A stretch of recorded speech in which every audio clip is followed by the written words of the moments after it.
지난주 주식시장의 가장 큰 이벤트는 단연 실리콘밸리 은행 SVB의 파산이었습니다. SVB는 고객에게 반환할 유동성을 확보하기 위해 보유 채권 261억 달러 중에서 210억 달러는 이미 매도를 한 것으로 알려졌습니다. 그래서 18억 달러의 손실을 확정 지었고, 이를 보완하기 위해 유상증자를 통해 22억 5천만 달러의 자금을 조달한다는 계획을 발표했습니다. 그러자 유동성 위기에 대한 우려로 주가가 60%가 폭락한 후 시간에 걸해서 또다시 폭락을 하기에 이르렀습니다. 그러자 유상증자 발표에 위기감을 느낀 고객들이 은행에서 돈을 찾기 시작했고, 뱅크런은 가속화되었습니다.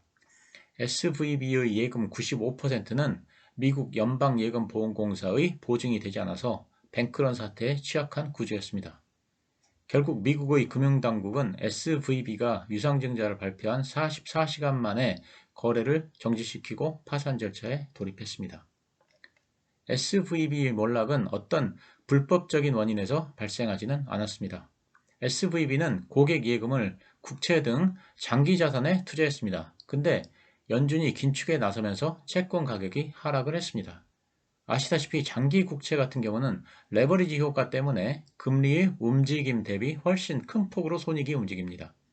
간단히 설명하자면 금리가 1% 오르면 1년물은 1%만큼 손해를 봅니다. 하지만 10년물은 여기에 10을 곱해서 10%만큼 손해를 봅니다. SVB는 단기물에 비해 금리가 높은 장기 채권에 과도하게 거의 몰빵에 비슷하게 투자한 것으로 알려지고 있는데, 그러다 보니까 금리 인상에 의한 손실을 훨씬 더 크게 볼 수밖에 없었던 것입니다.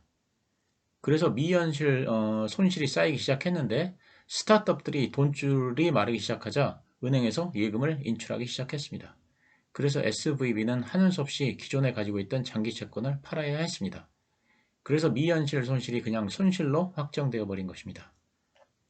SVB의 자산은 2천억 달러가 넘습니다. 코로나19 이후로 유동성이 풀리면서 SVB는 자산이 2배로 증가했고, 그래서 미국에서 16번째로 큰 대출 기관이 되었습니다. 아주 큰 은행은 아니지만 그렇다고 작은 은행도 아닙니다. 미국에서 파산한 은행 가운데 규모가 두 번째로 큽니다. SVB는 미국 벤처기업들이 투자금을 유치한 후 이 자금을 다시 디파짓해주는 그런 은행입니다. 그렇기 때문에 SVB에 자금을 맡겨놓은 실리콘밸리 기업들이나 스타트업들이 만약 이 돈을 찾지 못하게 되면 심각한 자금난을 겪을 수밖에 없고 파산에 이를 수도 있을 것으로 보입니다. 그런데 사실 저를 긴장하게 만들었던 것은 지금 보시는 USDC 관련 뉴스입니다. USDC가 준비금 4조 3천억 원을 SVB에 맡겨놨는데 이 돈을 인출하지 못하게 된 것입니다. 스테이블 코인은 달러와 1대1로 그 가치가 연동되는 코인입니다. 그래서 언제든지 1 스테이블 코인은 1달러로 교환이 가능합니다. 그 중에서 USDC, 즉 서클은 USDT, 즉 테더 다음으로 시가총액이 큰 세계 2위의 스테이블 코인입니다. USDC는 사실상 미국 정부가 밀고 있는 가장 신뢰할 만한 스테이블 코인입니다. 유통액은 420억 달러, 우리 돈으로 약 56조 원이며 이번에 SVB에 묶인 33억 달러는 전체 준비금의 약 8%에 달하는 금액입니다. 어쨌든 USDC가 SVB에 맡긴 33억 달러를 인출하지 못한다는 소식을 접한 투자자들이 USDC를 달러로 바꾸기 시작했고, 그래서 수요가 갑자기 몰리면서 달러와 1대1 연동이 깨졌습니다.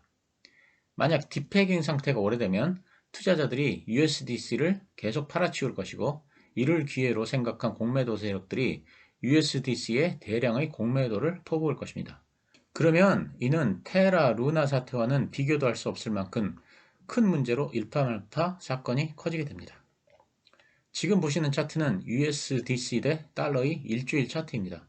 계속 1대1을 유지하다가 어제 갑자기 패깅이 깨지면서 USDC의 가치가 급락을 했었습니다.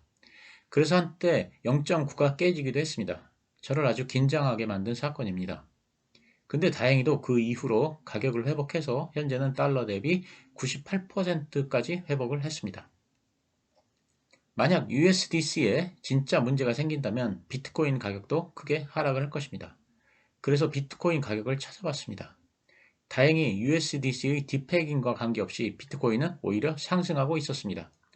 비트코인은 실버게이트 은행의 파산 그리고 SVB의 파산에 의한 영향으로 금요일에는 2만 불 밑으로 가격이 하락했지만 지금은 오히려 2만 500달러 수준으로 상승을 했습니다. 그나마 다행인 상황입니다. 지금 보시는 차트가 비트코인 일주일간의 움직임입니다. 참고로 말씀을 드리자면 지금 보시는 차트는 USDT 즉 테더 대 달러의 일주일 차트입니다. 테더의 가격은 오히려 상승했습니다. 투자자들이 USDC에서 돈을 빼서 테더로 갈아탄 것으로 보입니다.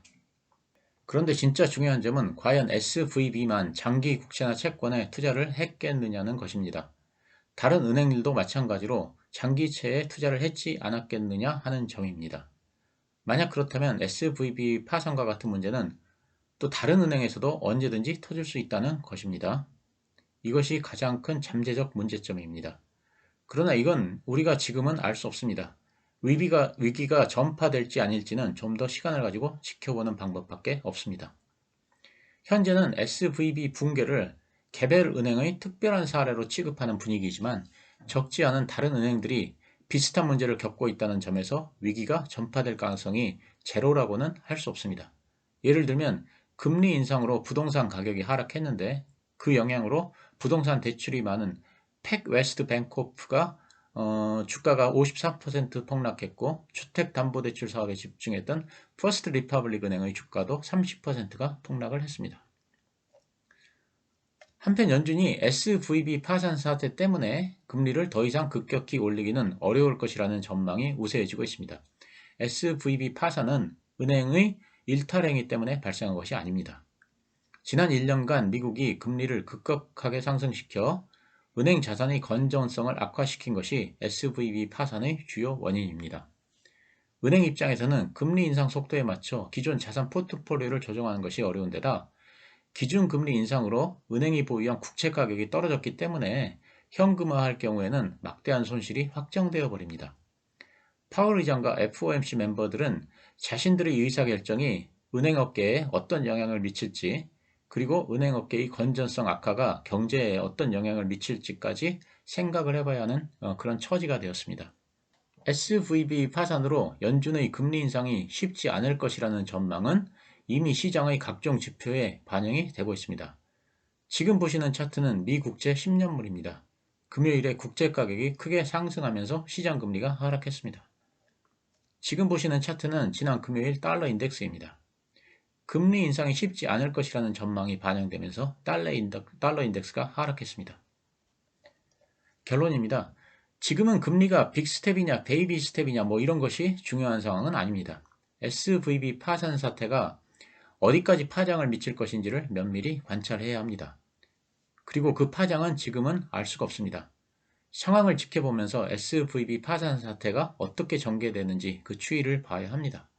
즉 다른 은행으로 번질 것인지 아니면 SVB 파산에 영향을 받은 다른 중견은행의 예금자들도 예금 인출에 나서면서 뱅크런이 발생할지 아니면 또 다른 은행이 장기채에 큰 비중으로 투자를 하면서 비슷한 문제가 발생할지 등을 면밀히 지켜봐야 하는 상황입니다. 제 의견을 말씀드리자면 첫째, SVB가 파산한 이유는 장기 채권의 비중을 과도하게 가져갔다는 데 있습니다. 즉 수익률을 극대화하기 위해 주로 장기채를 선호한 것입니다. 하지만 장기채는 단기채에 비해 금리 인상에 훨씬 취약합니다. 아마도 다른 은행들이 SVB와 같은 장기 채권에 과도하게 몰빵 수준으로 투자를 하지는 않았을 것으로 생각합니다. 그래서 다른 은행들이 위기에까지 이르지는 않을 것으로 보입니다. 둘째, 다른 투자자들이 어떻게 생각할지가 아주 중요한데 지금까지는 SVB의 위기가 다른 은행으로 전파되지는 않을 것으로 사람들은 생각하고 있는 듯합니다. 말씀드렸듯이 비트코인이 주말에 상승을 했고 또 금요일 대형 은행들도 오히려 상승을 했습니다. 지금 보시는 차트는 JP모건의 금요일 주가입니다. JP모건 체이스는 금요일에 큰 상승을 했습니다. 금융 시스템에 큰 영향을 주는 대형 은행들은 별 문제가 없을 것으로 투자자들은 생각한다는 반증이기도 합니다. SVB 사태가 어떻게 진행되는지 일단은 관망을 해봐야 할 것 같습니다. SVB 위기가 다른 은행으로 전파될지 아니면 SVB 자체 문제로 끝날지 지금 판단하기는 이른 것으로 보입니다. 3월 들어 주식시장이 하락을 한 이유는 연준이 금리를 공격적으로 인상할 것이라는 염려 때문이었습니다. 하지만 만약 SV 문제가 이대로 그냥 일단락된다면, 그리고 은행 시스템 문제 때문에 금리 인상을 연준이 의도대로 하기가 어렵다는 데에 의견이 모아진다면 주식시장은 상승으로 방향을 잡을 수도 있습니다. 그리고 마지막으로 저희 그 성장주 포트폴리오에 대해 말씀을 드리자면, 저는 일단 금요일에 테슬라 주식은 매도를 했습니다. SVB 파산이 어떤 식으로 흘러갈지 몰라서 일단 현금을 좀 확보하자는 생각에서 그렇게 했습니다. 감사합니다.